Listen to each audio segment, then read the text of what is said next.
Pessoal, quando a gente fala de investimentos, a gente tem várias classes de ativos. Então, um investimento, se ele é o certo ou se ele é o errado, isso vai depender mais da tese de investimentos do próprio investidor.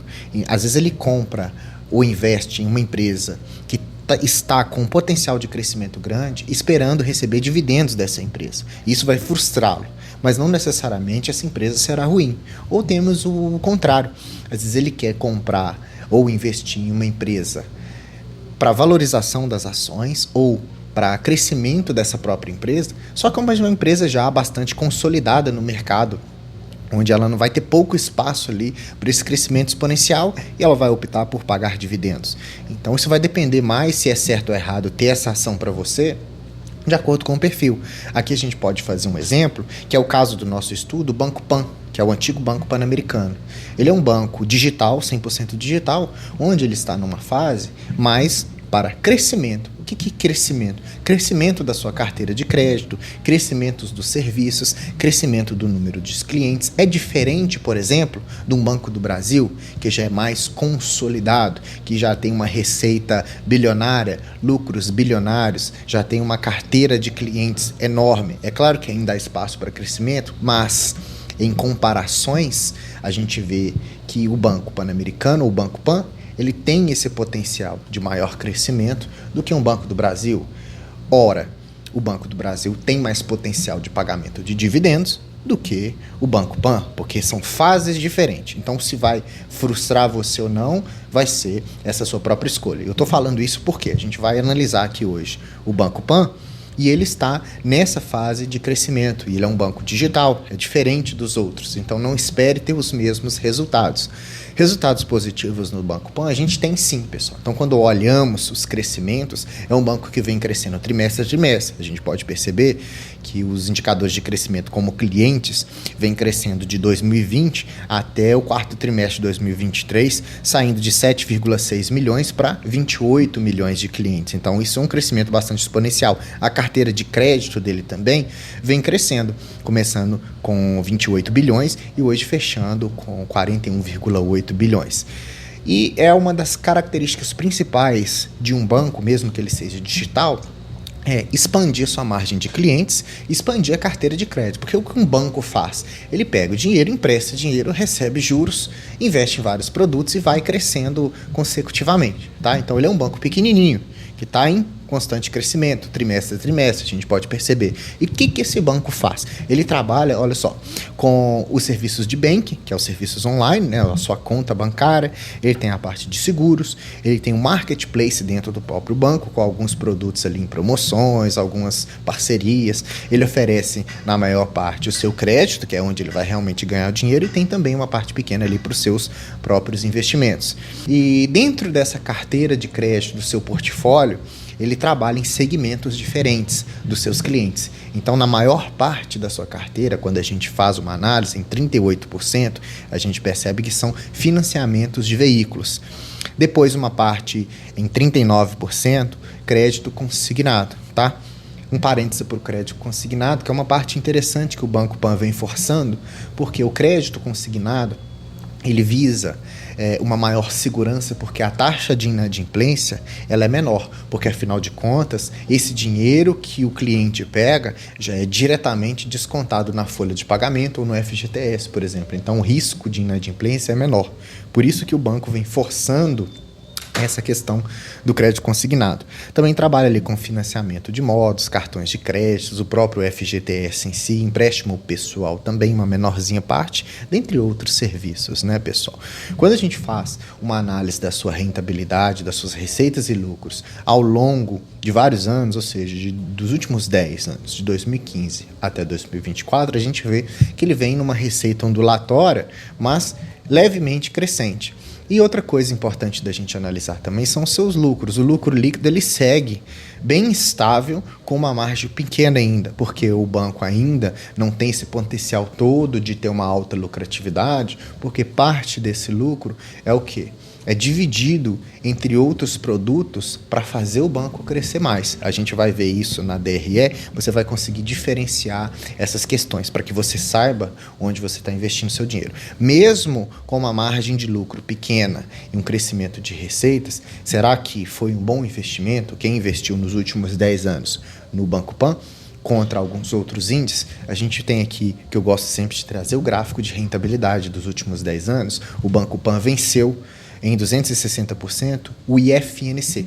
O IFNC é o índice que o Ibovespa tem sobre as empresas financeiras da Bolsa.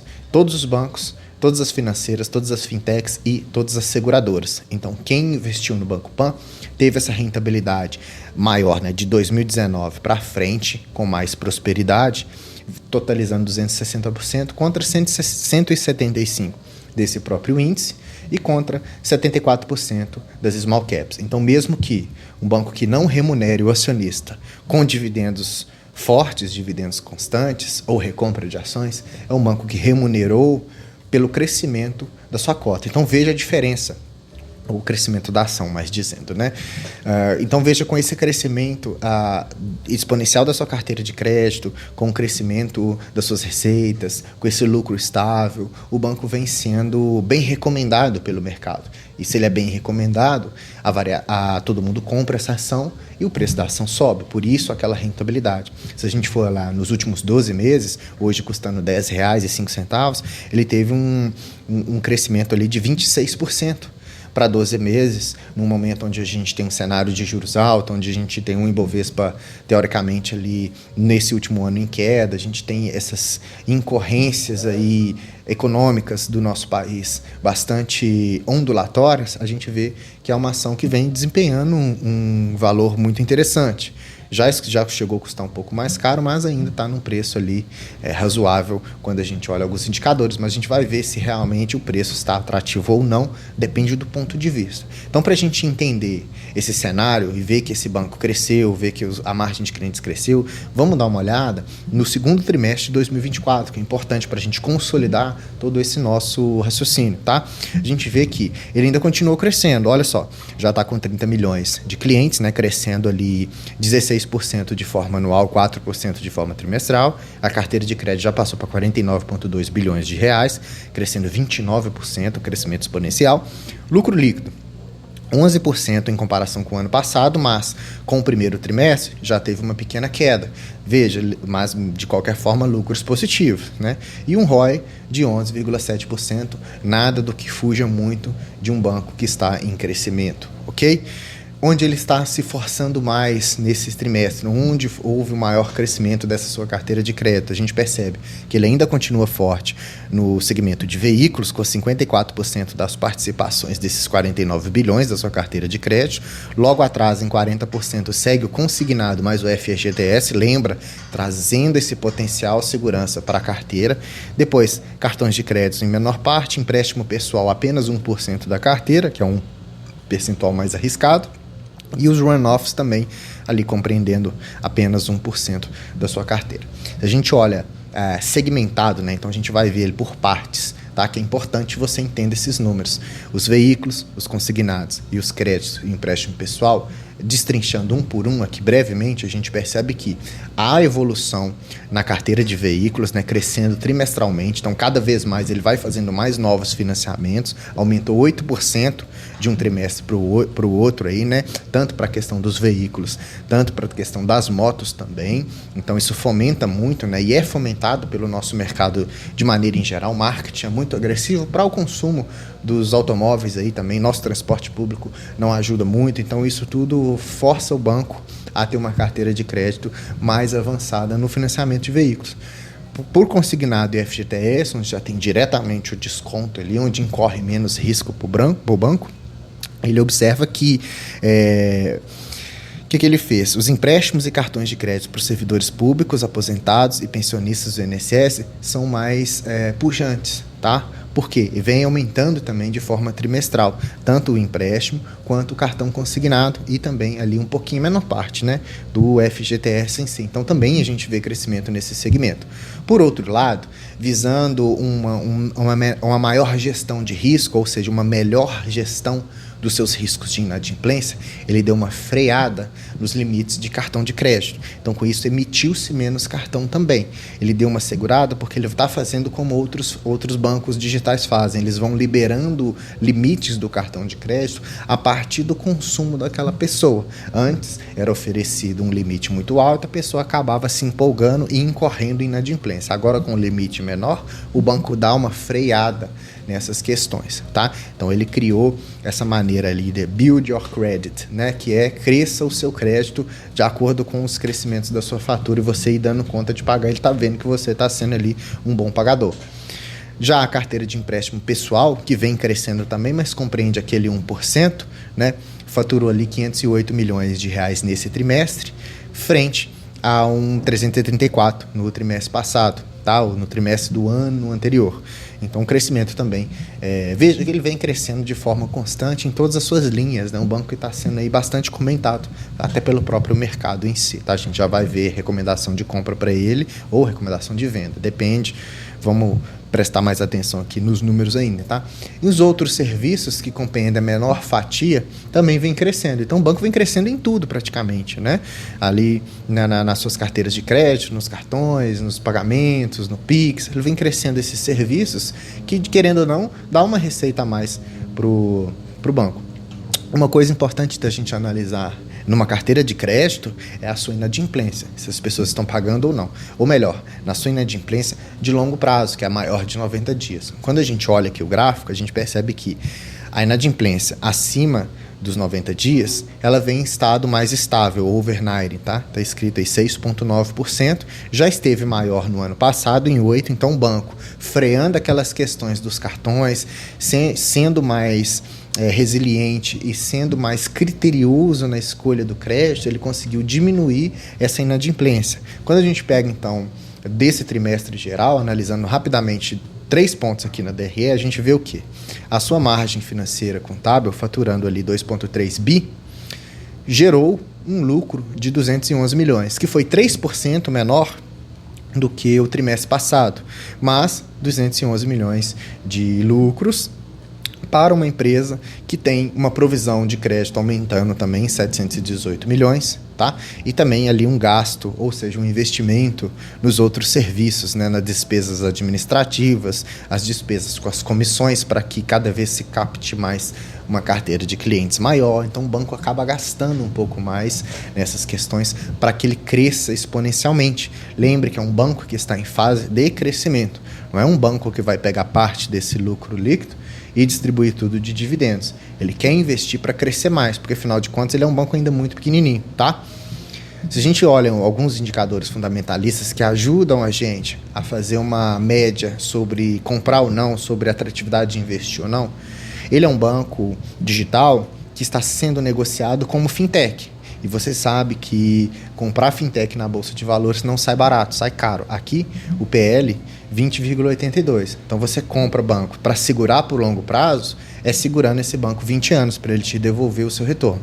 Muita gente tem investido no Banco Pan de uma forma para curto prazo. Ele pega uma desvalorização das suas ações, compra um determinado número de ações, espera a valorização e vende, tá? Não é necessariamente um day trade, mas é necessariamente um swing trade. Por quê? Para segurar para o longo prazo, a meu ver, por um PL tão alto, seria um gasto de recurso onde temos hoje outras oportunidades na Bolsa de Valores de bancos melhores, mais resilientes e que retornam mais para o acionista com um PL muito mais atrativo, tá? Então fica de olho nisso, a não ser que você queira investir nele para essa questão de fazer o swing trade ou para o longuíssimo prazo. Às vezes você já tem todos os outros na sua carteira e quer dar uma diversificada com um banco digital, por exemplo. Tá? Em termos de dividend yield, não paga grandes coisas.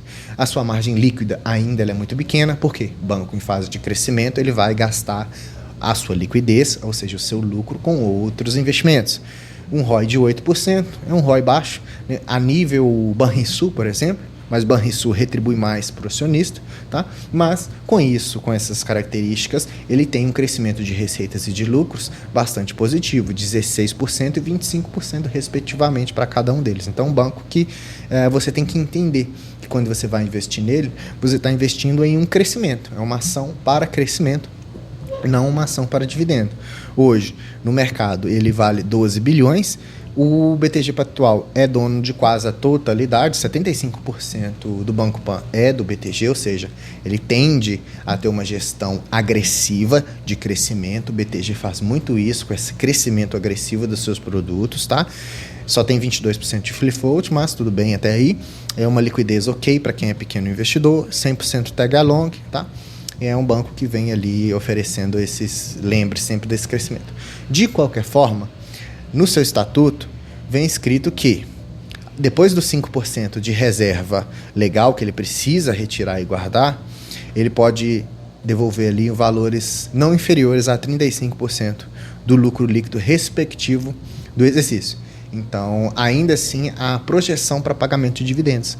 E ele vem pagando de forma anual aqui, tá? Sempre em janeiro de 22, 23 e 24, um dividendo mais comedido, pequenininho, e um dividendo que vem de forma ondulatória, tá? Para você ter ideia, em 2020 ele pagou 37 centavos, depois 22, depois 27, agora 21 centavos. Então não espere grandes coisas, mas de qualquer forma, é nada mais nada menos do que 35% do lucro líquido. Para dar uma base para nós analisarmos, a gente precisa ver o que os analistas estão comentando. A indicação é de compra, com o potencial de valorização na casa dos R$ 11,10 daqui a 12 meses. Então hoje ele custando 10 e alguma coisa, você teria um potencialzinho ali de lucro razoável, tá? Mas isso aqui pode mudar a qualquer momento. Então entenda que ele é um banco ou uma ação, uma empresa para se investir de forma swing trade, comprar a bons preços e depois fazer um lucro, ou você compra e aguarda ali por longuíssimo prazo, vai colhendo esses dividendos pequenos aí e complementando a sua carteira, tá? Essa decisão quem toma não sou eu e não são os analistas, é você. O que você faz? Dá uma olhada na sua carteira. Existem algumas oportunidades melhores de aporte? Não. Quer colocar uma pimentinha? Quer colocar uma ação que tem um potencial de valorização? Está aí uma empresa que não dá prejuízo, uma empresa que vem em constante crescimento, crescimento de carteira de clientes, crescimento de receitas, lucros estáveis, uma boa margem. É um banco que não tem muito o que falar de forma negativa, a não ser o seu preço, que está negociando um PL de 20. Mas, geralmente, ações de fintechs que estão em crescimento, elas são negociadas com esse ágio, então não há nada fora da caixinha, por exemplo, tá? Lembrando que não é sugestão de investimento. Então, espero que você tenha entendido como que o Banco Pan funciona, a quem ele pertence, como que é a sua remuneração e o que o banco faz de forma geral, tá? Se você gostou, deixa o like para mim, se inscreva no canal se você não é inscrito, ativando o sininho, porque você recebe o vídeo aí na hora, você vai ficar atualizado. Todo dia tem vídeo, cada dia é um tema diferente, pessoal, tá? Então, você vai aprender a investir de uma forma bem tranquila aqui, sem segredos, ok? Aqui você assistiu o canal do Investidor Classe Média, eu sou o Gustavo, te vejo no próximo vídeo, até mais.